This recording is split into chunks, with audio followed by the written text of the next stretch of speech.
Moon यानी हमारा चांद, जिसे हम रात के टाइम देखकर उस पर जाने का मन बनाते हैं। पृथ्वी से तकरीबन 3,84,000 किलोमीटर दूर हमारी पृथ्वी का एकमात्र चांद, जिसे हम मून कहते हैं। चांद रात के टाइम आसमान में दिखने में तो हमें तारों की तुलना में काफी बड़ा लगता है, पर ऐसा नहीं है। तारे चांद से काफी बड़े होते हैं। आज की इस वीडियो में हम चांद के बारे में बात करने जा रहे हैं। चांद सौरमंडल का 5वां सबसे बड़ा प्राकृतिक उपग्रह है।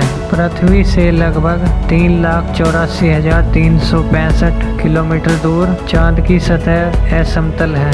पृथ्वी से तो हमें चांद को देखने में ऐसा लगता है कि जैसे चांद पर कोई निशान नहीं है, परंतु चांद देखने में कुछ इस प्रकार दिखाई देता है। चांद का डायमीटर 3,476 किलोमीटर है और चांद का द्रव्यमान पृथ्वी के द्रव्यमान का लगभग 12.5% है। सूर्य की लाइट चांद से रिफ्लेक्ट होकर पृथ्वी तक पहुंचने में 1.3 सेकंड का टाइम लेती है। आखिरकार कैसे हुआ चांद का निर्माण? आज से लगभग 4.5 करोड़ वर्ष पहले एक थिया नामक ग्रह का टकराव पृथ्वी से हो जाने के कारण जो मलबा इन दोनों की टक्कर से अंतरिक्ष में फैला, ये मलबा पहले तो पृथ्वी की कक्षा में घूमता रहा और फिर धीरे धीरे एक जगह इकट्ठा होकर चांद का निर्माण करता है।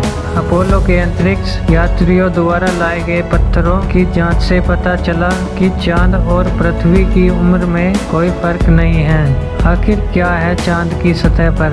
चांद की खुरदरी सतह पर बेहद अस्थिर और हल्का वायुमंडल होने की संभावना व्यक्त की जाती है और यहाँ पानी भी ठोस रूप में मौजूद होने के सबूत मिले हैं। हालांकि वैज्ञानिकों के अनुसार यह वायुमंडल विहीन उपग्रह है। नासा के एक प्रोजेक्ट के मुताबिक यह हीलियम, नियोन और आर्गन गैसों से बना हुआ है। चांद का सबसे बड़ा पर्वत साउथ पोल पर लिबनिटन पर्वत है, जिसकी हाइट 35,000 फीट या 10,668 मीटर है। चांद का वातावरण एकदम शांत है, लेकिन यहाँ तापमान में भारी मात्रा में उतार चढ़ाव होता रहता है। चांद की सतह पर सूर्योदय और सूर्यास्त के समय धूल का गुब्बार मंडराता रहता है।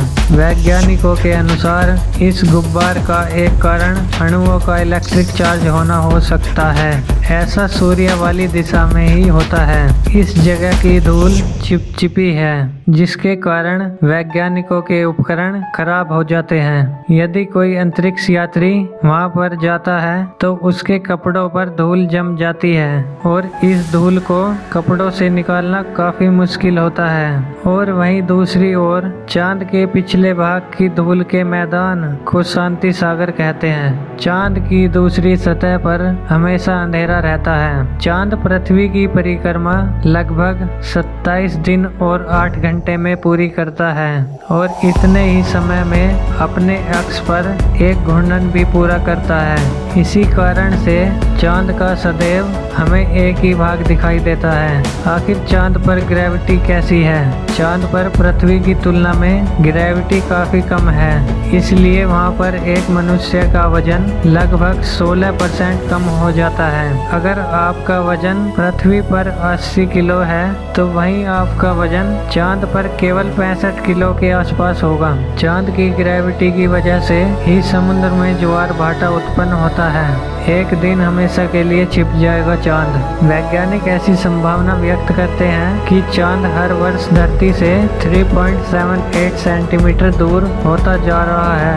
एक निश्चित दूरी होने के कारण चांद पृथ्वी की परिक्रमा 28 दिनों में करता है। अगर चांद ऐसे ही हर वर्ष पृथ्वी से दूर होता रहेगा तो यह नंबर 28 दिन की जगह 47 दिन हो जाएगा। वैज्ञानिकों द्वारा यह भी आशंका जताई जाती है कि यदि चांद इसी तरह से पृथ्वी से दूर होता रहा तो पृथ्वी की ग्रेविटी की शक्ति और कक्षा से दूर होकर अंतरिक्ष में कहीं खो सकता है। अगर ऐसा कभी भविष्य में होता है तो पृथ्वी पर केवल दिन महज 6 घंटे का हो जाएगा और बाकी समय पृथ्वी पर अंधेरी रात रहेगी। चांद का काला आसमान। धरती पर हमें आसमान नीला और सफेद जैसा दिखाई देता है। इसका कारण है कि पृथ्वी पर 70% से ज्यादा जल है जो सूर्य की रोशनी को रिफ्लेक्ट करता है। इतना अधिक मात्रा में जल होने के कारण पृथ्वी का वायुमंडल साफ और स्वच्छ है, लेकिन चांद पर ऐसा नहीं है। वहाँ पर धूल उड़ती रहती है और पानी भी ठोस रूप में कहीं कहीं पर ही मौजूद है। इसी कारण वहाँ अधिकतर समय